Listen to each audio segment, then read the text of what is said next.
Jangan lupa subscribe YouTube channel Metro TV News dan jangan lupa nyalakan notifikasinya.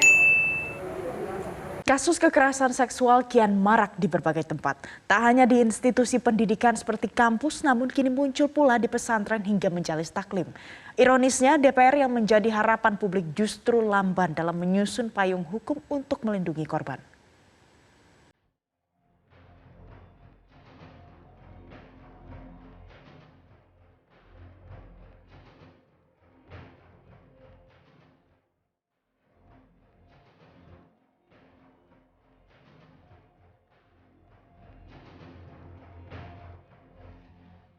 Entah apa yang ada di benak pikiran para anggota Dewan di Senayan melihat makin banyaknya kasus kekerasan seksual yang terjadi di berbagai tempat dengan jumlah korban yang tak sedikit.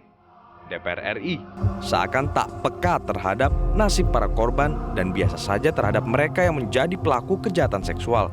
Buktinya, payung hukum untuk melindungi dan mencari keadilan bagi korban, yakni RUU TPKS yang sejak 2012 diusulkan Komnas Perempuan, tak kunjung juga disetujui dalam rapat paripurna DPR RI sebagai RUU inisiatif DPR hari ini. Alasannya sederhana, hanya persoalan teknis. Jadi itu tidak sempat dimasukkan ke Rapim dan Bamus, dan kita akan rencanakan pada masa sidang yang depan setelah reses ini, kesempatan pertama segera kita masukkan dalam Rapim dan Bamus untuk segera disahkan ke paripurna. Demikian. Jadi tidak ada masalah teknis itu? Nggak ada masalah. Masalah teknisnya itu adalah ketika kita Rapim dan Bamus, undang-undangnya belum selesai dibahas di tingkat satunya. Jadi bukan Demikian. karena pimpinan belum sepakat untuk mengesahkan ini? Nggak ada masalah di situ. Ironisnya, Ketua DPR RI Puan Maharani dalam rilisnya terkait Hari Hak Asasi Manusia Sedunia pada 10 Desember lalu sesumbar meminta pemerintah segera mengirimkan surpres agar RUU TPKS bisa dibahas bersama untuk kemudian disahkan sebagai undang-undang. Ini hanya masalah waktu dan tentu saja pimpinan beserta DPR akan insya Allah secepatnya pada awal masa sidang yang akan datang segera memutuskan, dan ini nggak ada masalah apa-apa. Kami mendukung, DPR mendukung agar ini segera disahkan untuk bisa menjadi satu undang-undang yang memang kemudian menjaga, menyelamatkan hal-hal yang sekarang ini banyak terjadi. Koalisi masyarakat sipil kecewa dan mempertanyakan komitmen DPR terhadap kekerasan seksual. Koordinator Advokasi Nasional Asosiasi LBH Apik Indonesia, Ratna Batara Munti menilai DPR telah mempermainkan harapan masyarakat dengan batalnya pengesahan RUU TPKS di rapat paripurna DPR RI hari ini. Ratna menyoroti keputusan DPR lantaran tak ada pembahasan Badan Musyawarah atau BAMUS DPR sebelum memastikan agenda rapat paripurna.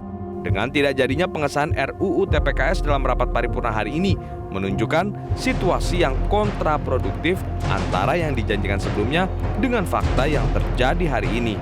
Dari Jakarta, Tim Liputan Metro TV. Dan untuk membahas komitmen DPR terhadap rancangan Undang-Undang Tindak Pidana Kekerasan Seksual ini telah bergabung melalui sambungan Zoom peneliti Forum Masyarakat Peduli Parlemen Indonesia Formapi, Lusius Karus, dan segera akan bergabung juga ada Ketua Badan Legislasi Supratman Andi Adgas. Ya, selamat pagi Pak Lusius. Selamat pagi Mas dan Mbak.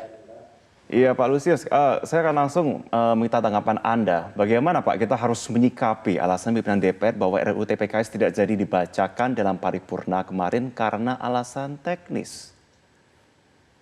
Ya, saya kira sih terlihat mengada-ada gitu alasan yang disampaikan oleh Pak Dasko tadi gitu ya. Disebutkan bahwa karena agenda paripurna itu sudah diputuskan sebelum balik melakukan pembicaraan tingkat pertama atau pengambilan keputusan di tingkat pertama terkait RUU TPKS gitu ya. Karena kita tahu sendiri mekanisme BAMUS sendiri dalam menentukan agenda paripurna itu kan bisa dilakukan dengan rapat pengganti rapat BAMUS gitu ya. Jadi kapanpun kemudian mereka bisa mengagendakan rapat paripurna itu kalau dianggap mendesak gitu ya. Jadi dengan kemudian mengundang rapat pengganti rapat BAMUS itu sebagai forum untuk kemudian menyusun agenda paripurna. Jadi ketika kemudian DPR menjadikan itu sebagai alasan, saya kira sih ini terlihat mengada-ada dan itu justru menunjukkan betapa komitmen DPR sebenarnya untuk menyelesaikan RUU ini hanya terlihat politis gitu ya. Mereka misalnya seperti yang dikatakan Ibu Puan gitu ya, menjanjikan RUU ini untuk segera dibahas. Tapi pada saat yang sama pimpinan DPR sendiri sulit untuk memberikan jaminan dengan kewenangan yang mereka miliki kan mestinya mereka bisa memastikan RUU TPKS ini masuk dalam agenda pembahasan paripurna. Tapi itu kan justru tidak terjadi juga. Jadi saya menganggap bahwa banyak sekali pihak di DPR yang menjadikan isu RUU TPKS ini sebagai isu politis saja, tapi mereka tidak sungguh bisa menghayati seberapa penting RUU ini kemudian harus diselesaikan oleh DPR terkait dengan begitu banyaknya kasus kekerasan yang terjadi, ya. Baik, Pak Lusius, ketika kasus TPKS ini semakin menyeruak, bagaimana kemudian masyarakat berharap adanya landasan hukum tegas dalam pengentasan masalah TPKS ini? Ya, saya kira sudah sangat lama gitu ya kita mendengar DPR mulai membahas RUU TPKS ini, sebelumnya RUU PKS gitu ya, dan saya kira sejak saat lama juga kita mendengar di tengah masyarakat kita muncul begitu banyak kasus kekerasan gitu ya. Sebagai wakil rakyat mestinya kemudian respon yang paling tepat yang dilakukan dan paling cepat gitu ya yang ditunjukkan oleh DPR mempercepat proses pembahasan RUU ini sebagai langkah tanggap mereka gitu ya terhadap apa yang kemudian ditunggu-tunggu oleh masyarakat gitu ya, karena ada begitu banyak kasus kekerasan yang kemudian sulit untuk diproses secara hukum karena tidak adanya regulasi, dan satu-satunya lembaga yang kemudian punya kewenangan di bidang pembentukan peraturan perundang-undangan itu adalah DPR. Saya kira kemudian wajar ketika masyarakat mengharapkan betul respon DPR untuk kemudian segera menyelesaikan RUU ini. Tapi kan dari masa sidang satu ke masa sidang yang lain, kita selalu menunggu RUU ini tanpa kemudian ada jaminan dari DPR kapan RUU ini akan selesai dibahas gitu ya. Setiap saat kita hanya disuguhkan dengan janji-janji tanpa kemudian ada semacam gerakan yang cukup berarti yang ditunjukkan oleh DPR untuk menyelesaikan pembahasan RUU ini gitu ya. Oke. Nah, kekecewaan dari Pak Lusius pun juga sepertinya senada dengan kekecewaan warga yang sudah kami tangkap kemarin ya, yang bahkan sudah sangat menunggu adanya upaya negara untuk mencegah kekerasan seksual yang semakin marak. Tapi kita saksikan dulu untuk beberapa pernyataan berikut ini. Kekerasan seksual? Hukuman mati. Kenapa deh? Biar dia jerah, biar dia nggak bisa mainin seorang wanita lagi. Penghapusan tindak pidana kekerasan seksual itu harus segera diketok palu oleh DPR. Karena pasal-pasal KUHP itu nggak bikin jerah. Jadi maksud saya kalau ada undang-undang insya Allah itu lebih kuat. Lah ya publik di luar sana yang berharap bahwa DPR masih bisa mengedepankan hati nurani, punya sense of crisis, darurat kekerasan seksual, dan menempatkan kemanusiaan di atas kepentingan politik. Oke, concernnya sudah banyak di sini. Pak Lusius, kami juga sudah bergabung bersama dengan Ketua Badan Legislasi, Pak Supratman Andi Adgas. Pak Supratman sudah bergabung bersama kami? Sudah ada Mas, ya selamat pagi. Iya. Assalamualaikum. Waalaikumsalam Pak Supratman. Pak, kami konfirmasi Pak, kami juga Pak Lusius tadi sudah membahas sebelumnya di sini. Kok bisa dikatakan ada alasan teknis, itu sebenarnya apa ya Pak ya, alasan teknisnya Pak ya? Jadi begini, RUU TPKS secara substansi sudah tidak ada masalah, sudah diputuskan di Badan Legislasi sebagai penginisiasi RUU TPKS. Alasan teknisnya itu adalah kan teman-teman saya kalau kayak seperti Pak Lusius siapapun itu kan mengerti mekanismenya, ya kan, mengerti mekanisme di DPR bahwa masing-masing alat kelengkapan itu memiliki fungsi dan tugas dan kewenangan masing-masing. Bahwa Badan Legislasi kalau untuk penjadwalan persidangan itu kan kewenangan pimpinan, dalam hal ini adalah Badan Musyawarah. Nah, RUU TPKS itu kami lakukan pengambilan keputusan sementara di dalam Badan Musyawarah itu sudah mengambil keputusan untuk jadwal paripurna. Sehingga pada saat kami mengambil keputusan, jadwal sidang paripurna itu sudah diketok oleh Badan Musyawarah. Nah, kelalaian biasanya sih kita melakukan permintaan slot ya. Tapi karena kan alot nih menyangkut soal TPKS, menyangkut soal substansinya ya, slot di pembahasan, sehingga terlupa tuh saya meminta slot kepada Badan Musyawarah. Biasanya sekalipun belum mengambil keputusan, biasanya kami meminta slot untuk itu. Tapi itu tidak saya lakukan, terlupa gitu. Oke, jadi bukankah itu masalahnya itu aja. Oke, tapi bukankah urgensi dari masyarakat ini sudah sangat mendesak begitu, meminta untuk segera dimasukkan, sisipkan di sini untuk segera disahkan begitu, Pak Supratman? Iya, saya ngerti. Jadi kadang-kala kan kita semua atas nama masyarakat ya. Betul. Jadi akhirnya membuat di satu sisi DPR dituntut untuk melakukan sesuai mekanisme. Tapi di sisi yang lain kadang-kala beberapa RUU dianggap kita terlalu cepat ya. Padahal ada aspek formilnya juga. Nah, kita berusaha untuk bagaimana semua dengan pengalaman Undang-Undang Cipta Kerja, DPR itu melakukan upaya sebagai lembaga pembentuk undang-undang untuk mengikuti mekanisme sesuai dengan tahapan sebagaimana yang dimaksud di dalam Undang-Undang 1211. Jadi saya berharap ini tidak usah diperdebatkan terlalu, karena ini hanya betul-betul soal waktu ya, soal waktu. Baik, jadi kalau dari sudut pandang Pak Supratman, berarti ini adalah hanya persoalan mekanisme dan juga bagaimana prosesnya supaya bisa disahkan, begitu ya Pak ya.